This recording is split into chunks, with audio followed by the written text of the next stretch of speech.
Straight up on this weekend's card, we have some really weird fights in the higher weight classes. Danilo Marquez is taking on Kennedy Nzechukwu.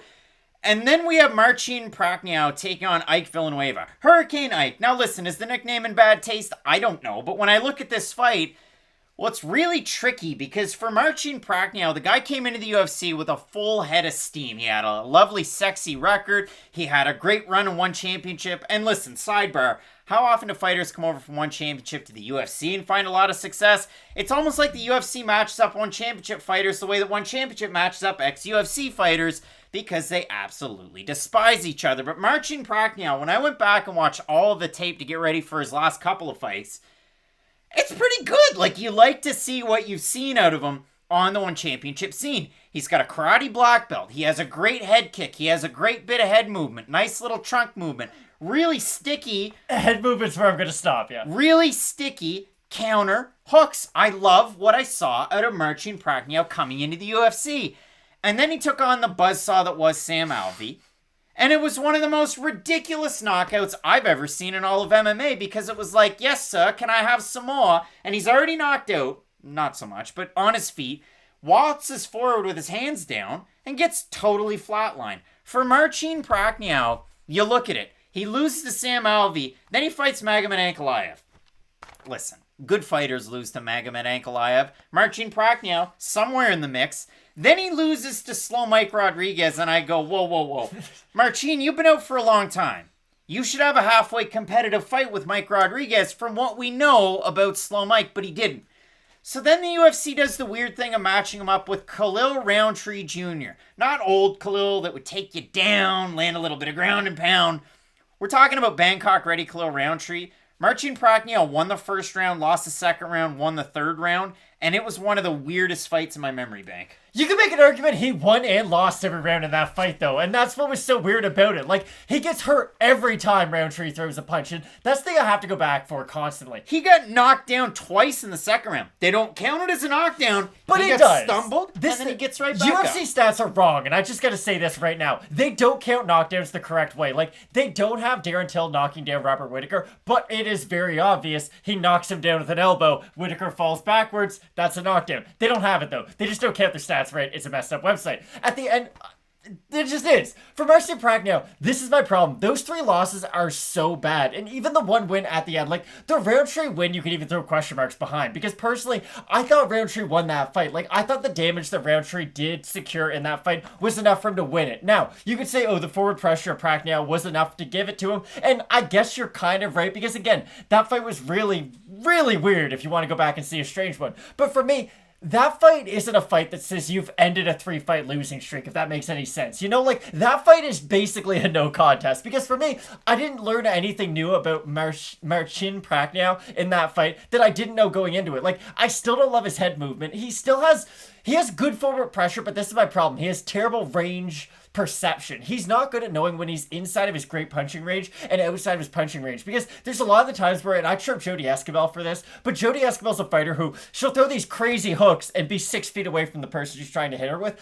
Prachnio sometimes almost starts his combination a little bit too early. It's something I always talk about, and I bring up Dan Hardy for this, where Dan Hardy always says, oh, when you throw your combination, you always want to emphasize a different strike and put the power behind that. With Prachnio, I'm a big fan of a fighter who starts his combination understanding that, okay, I might miss my first two, knowing I'll land the third, fourth, and fifth. But for Prachnio, sometimes he will straight up just throw a combination in the air and then end it with a kick. And that's fine. It's good at keeping his opponent at range, and I do like the kicks. But for me, he doesn't use the kicks as a way to land and constantly keep his opponent at range. Like, if you're missing with your kicks, that's fine. But for the most time, it's his opponent takes a step back, he throws a head kick that's never going to hit anything, does the spin, and then both fighters reset. Against a guy like Ike Villanueva, who, listen, nothing Ike Villanueva does is going to jump out at you. Nothing he does is going to really wow you on the stat page. But he's a really great, well-rounded fighter who's got great forward pressure, and I'll say a basic stand-up game, but an effective stand-up game at that. And honestly, I think the forward pressure of Ike Villanueva and the forward pressure of Marcin Prachnio will make this an entertaining fight at the very least. I know I haven't said the greatest things about Prachnio leading up to this, but I do think this will be a very entertaining fight. If you look at Marcin Prachnio, I mean, this is a guy that you can kind of call, like, Marcin a storm's a brewing Prachnio, because if he's coming at you that way, you can see some of the strikes coming. But again,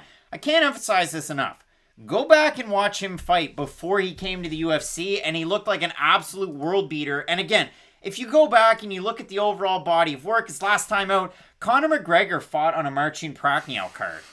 Marcin Prachnio got a win on a Conor McGregor card, and Conor didn't. Do you think Conor McGregor will tell his kids that? He might. I mean, it's just like the Ode Osborne lore. But when I look at this one, for Ike Villanueva, a lot of really important wins on the regional scene. He was a Fury guy. He came in from Fury at about the same time that Anthony Ivy did, so I kind of confounded them or conflated them about the same. Hey, they're good. And I mean, if you look at it for Ike Villanueva, the 2 wins coming into the UFC, Roger Narvaez, who was in the system, as well as Rashad Coulter. And it wasn't just like, oh, well, he beat Roger Narvaez like a while ago. That was a year and 9 months ago. He finished him. Then he finished the Daywalker. That was a year and 8 months ago. I mean, really, if you look at it, Rashad Coulter was supposed to fight Hasim Rahman, like junior, mind you, but still, Rashad Coulter. Wild. Ike Villanueva in the UFC, though, he moves up to heavyweight where maybe you'd seen him there before, but he took on Chase Sherman, lost by finish to Jordan Wright, who, again, didn't look very good his last time out, and then knocked out Vinicius Moreira in a fight where I got a lot of DMs right before that one because the line went whoop, like right in the last 12 hours or so, and a lot of people were like, should I still have I had Villanueva, but it's really weird because Vinicius Moreira just got knocked out in the UFC and that was it. Yeah. I hate to say it that bluntly, but look at Vinicius Moreira's UFC tenure. He only got knocked out in the UFC, and by Paul Craig at that. This is my problem. Ike Villanueva is a fighter who came to the UFC a little bit too late in his development and almost career. And it sucks because he's a guy who got into the sport a little bit late in life. And I'm going to bring this up. We talked about Hany Barcelos a little bit later, where it sucks because you look at his skill level and you look at where he is in the division. He's almost a little bit behind where you'd like him to be. If he was 3 years younger, everything would be great. And for Ike Villanueva, listen, at 37, you can still be a competitive light heavyweight and a heavyweight. It's not ideal, though. Jan Blachowicz became a champ up there. Okay. So you never know. Jan Blachowicz has a very technical skill set, though, on the feet and on the mat. When I look at Ike Villanueva, he does lack some of those finer details in his skill. Ike Villanueva coming out of 4-ounce Fight Club, and he also has Bob Perez kind of in his corner, the Derek Lewis Whisperer, if you will, so that makes things really interesting. You also have a fellow Texas area fighter from the same area and gym in Daniel Pineda, who's also on this card. This is my question for you. Why is Marcin Prachnio such a big favorite in this fight? He's been knocked out in 3 straight fights and then barely beats Killer Roundtree Jr., who, listen,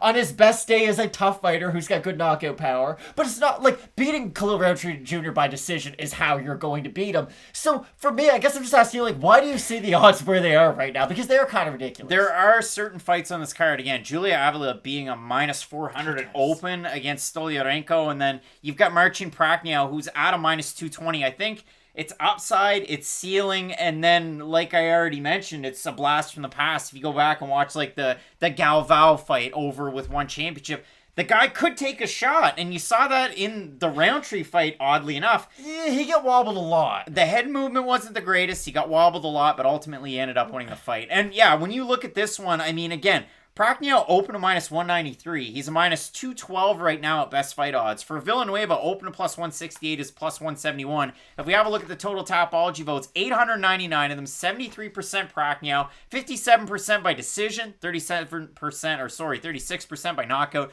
For the 27% that have Villanueva, 86% by knockout. I do like this fight, but again, and full bias out there if it hasn't been already, I do like parts of Prachnio's game. Out of Ike Villanueva, it really hurt to watch him fight Chase Sherman and just absorb the damage that he did. Same thing against Jordan Wright. You hate to see it. And then he had a great time out against Vinicius Moreira, but it didn't really tell me a lot going into this fight. Where's Marcin Prachnio? Is he better than Rashad Coulter? Is he better than Narvaez?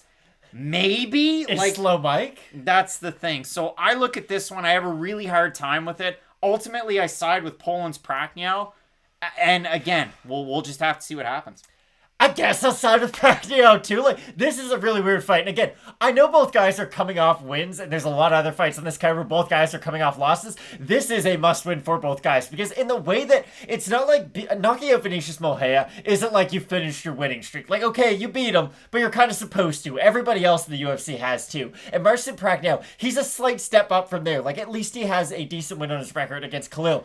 I will pick Prachnio because again, I do like the kicks, and I do think he's slightly more dynamic on the feet. But for Prachnio, I don't see the highest ceiling in the world, if we're being completely honest. The loss to Slow Mike really didn't hurt him in my eyes, because that was the thing. Losing to Ankalaev, it's no big deal. Like, great fighters are going to get knocked out by Ankalaev, and great fighters have been knocked out by Ankalaev. But getting knocked out by Mike Rodriguez does kind of tarnish your legacy in my mind. And the fact that he is only 32 years of age, it's not a guy who, okay, he has accomplished so much in his career. He's a guy who still has quite a bit left ahead of him. So I ever so slightly will side with Prachnio, but I am concerned against him against those top 15 guys at 205. Both of us going with Poland's Marcin Prachnio to get the win. Really looking forward to this card. As we mentioned, Danilo Marquez, he's got a tough fight coming up against Fortis MMA's own Kennedy Nzechukwu. And then if you look at it, big fight in the main event, Cyril Gane is taking on Alexander Volkov. You're not going to want to miss any of those videos. So keep it locked in with Fight Night Picks. And as we always say, let's get into it.